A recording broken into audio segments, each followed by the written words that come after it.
सच्चा परोपकार और दूसरों की भलाई के लिए किया गया कार्य न केवल हमारे कर्मों को श्रेष्ठ बनाता है, बल्कि ईश्वर भी उसका परिणाम हमें किसी न किसी रूप में लौटाते हैं। जब हम निस्वार्थ भाव से दूसरों की सहायता करते हैं तो हम उस ईश्वर की योजना का हिस्सा बन जाते हैं, जो हर प्राणी के भले के लिए कार्य करता है। अपने स्वार्थ से ऊपर उठकर दूसरों के सुख दुख को अपना समझना ही असली धर्म है। इसलिए हमें अपने कार्यों में सदा दूसरों के हित और सेवा का भाव रखना चाहिए। जब हम ऐसा करते हैं तो हमारे जीवन की सारी चिंताएं और ज़रूरतें स्वयं ईश्वर संभाल लेते हैं। चिंता मत करो, बस परोपकार करो। नमस्कार, भक्ति कथा और कहानी में आपका स्वागत है। एक दिन श्री कृष्ण और अर्जुन बातें करते हुए महल से दूर निकल गए। मार्ग में उन्होंने एक गरीब ब्राह्मण को भिक्षा मांगते हुए देखा। अर्जुन को उस ब्राह्मण पर दया आ गई, अतः उन्होंने उसे सोने के सिक्कों से भरी एक थैली दे दी। ब्राह्मण बहुत प्रसन्न हुआ और वो सिक्के लेकर घर चल दिया। जंगल के रास्ते में उसे एक चोर मिल गया जिसने उसके सिक्के लूट लिए। ब्राह्मण बहुत दुखी हुआ। मेरा भाग्य ही खराब है, यह कहता हुआ और भाग्य को कोसता हुआ ब्राह्मण पुनः भिक्षा मांगने आ गया। अगले दिन जब अर्जुन और कृष्ण उधर से गुजरे तो उन्होंने फिर से उस ब्राह्मण को भिक्षा मांगते देखा। वो उसके पास पहुँचे तो उन्हें चोरी की बात पता चली।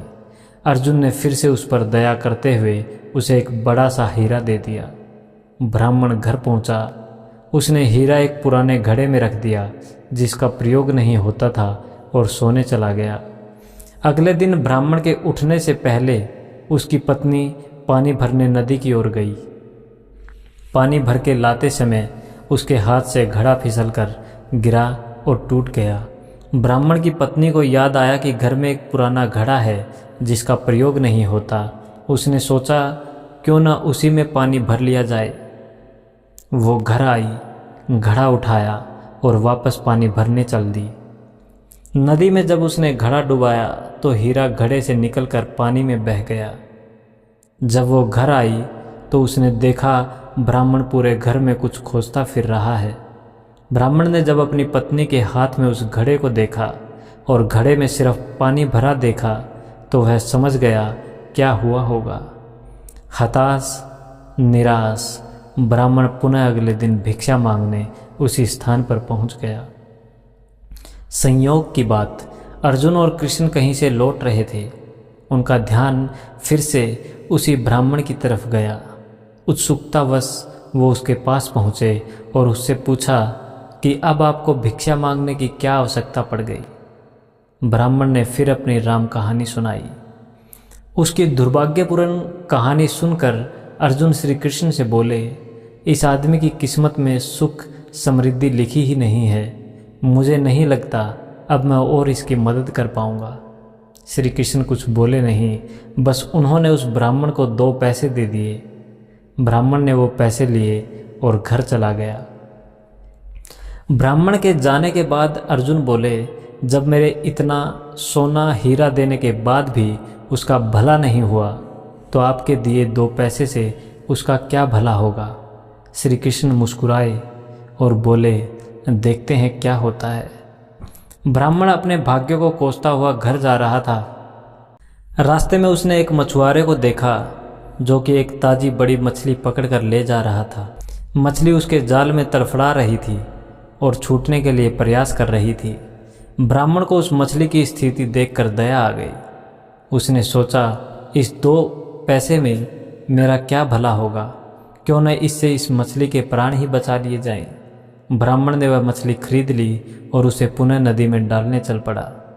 नदी में फेंकने से पहले उसने देखा कि मछली के मुंह में कोई बड़ी वस्तु अटकी हुई थी जिसकी वजह से वो सांस नहीं ले पा रही थी।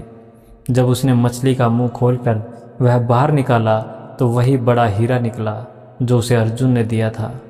ब्राह्मण हीरा पाकर खुशी से चिल्ला पड़ा, देखो देखो, मिल गया, मिल गया, आखिर मुझे मिल ही गया। उससे थोड़ी ही दूर वही चोर जा रहा था जिसने ब्राह्मण के सिक्के चुराए थे उसने जब यह आवाज़ सुनी और ब्राह्मण को नदी की तरफ से आते हुए देखा तो चोर डर गया। चोर ने उसे देखकर पहचान लिया था कि यह वही व्यक्ति है जिसके सिक्के उसने चुराए थे। ब्राह्मण के चिल्लाने की आवाज़ सुनकर उसे लगा कि ब्राह्मण ने उसे पहचान लिया है और अब वो उसे पकड़वा कर सज़ा दिलवाएगा। चोर ने ब्राह्मण के पैर पकड़ लिए और बोला, अरे भाई, मुझे माफ़ कर दो, अपने सिक्के ले लो, पर मुझे सज़ा मत दिलवाना, मुझसे बड़ी गलती हो गई। ब्राह्मण क्या बोलता, पर वो सारा माजरा समझ गया। उसने चोर को माफ़ किया, अपने सिक्के लिए और खुशी से मगन अपने घर चला गया। अगले दिन ब्राह्मण सीधे अर्जुन के पास पहुंचा और उन्हें सारी बात बताई। ब्राह्मण ने अर्जुन को धन्यवाद दिया और चला गया। उसके जाने के बाद अर्जुन श्री कृष्ण से बोले, हे प्रभु, यह क्या चमत्कार है। मेरे सिक्के और हीरे तो उसकी सहायता नहीं कर पाए, पर आपके दिए 2 पैसों ने कमाल कर दिया। इसका कारण जरा स्पष्ट करें। श्री कृष्ण बोले, अर्जुन, यह चमत्कार नहीं, सृष्टि का नियम है जिस पर दुनिया काम करती है। जब उसके पास ढेर सारे सिक्के और हीरे थे तो वह सिर्फ अपने बारे में, अपनी ज़रूरतों के बारे में ही सोच रहा था। लेकिन जब उसके पास 2 पैसे थे तो भी उसने उस मछली के भले के लिए खर्च कर दिए। इसीलिए फिर उस ब्राह्मण के ज़रूरतों की जिम्मेदारी मैंने ले ली।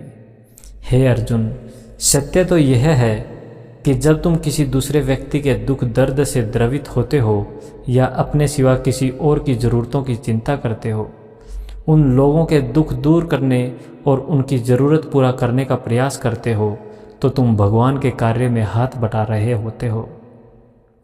फिर तुमको अपनी चिंता करने की आवश्यकता नहीं, तुम्हारी ज़रूरत भगवान खुद पूरी करेंगे। राधे राधे। जय श्री कृष्ण। जय हिंद।